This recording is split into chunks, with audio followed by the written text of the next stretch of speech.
been doing this entire week is pretty much running this still 24/7 since the whole quarantine that started going into effect and hand sanitizer started disappearing.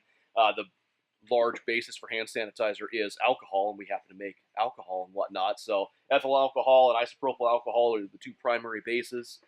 So what we've been doing is just we shut down all production for everything else and started running things just solely for doing this. We partnered with Fishtail Brewing. They gave us some wine to distill. That way we would have volumes to run this still in between our normal ferments for things like this. But what we've got going is the vodka still runs off between 190 and 192 proof. We're trying to keep it at the higher purity. That way we've got the best hand sanitizer we can get. But once we've got this all distilled off, we're going by the World Health Organization's mixture, their formula #1 for the ethyl alcohol. So it's about 2 gallons worth of 190 plus proof alcohol with about 1/10 of a gallon of hydrogen peroxide, and then only a minute amount of glycerin or glycol that goes in there, and that way it locks in the moisture.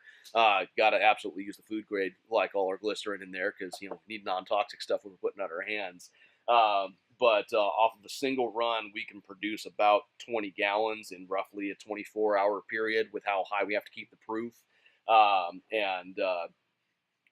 We've just been bottling away. We've got our bottling line set up here for all the minis. We've been giving out 1.5 ounce bottles to folks for free, 1 per person. That way we can try to hit as many people as possible.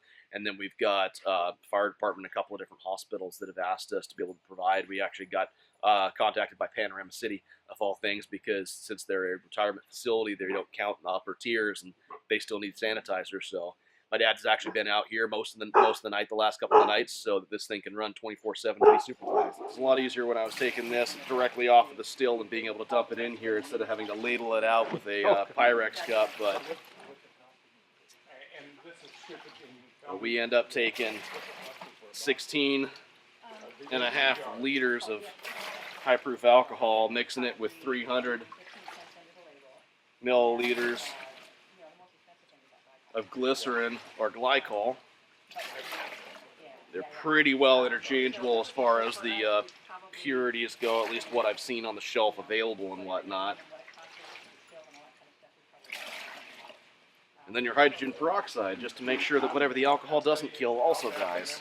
Made somewhere around 25 gallons of hand sanitizer so far, we've probably ended up giving away at least 8 to 9 gallons of it already. So we're kind of hoping all the rest of the supplies come in so we can keep up on stuff.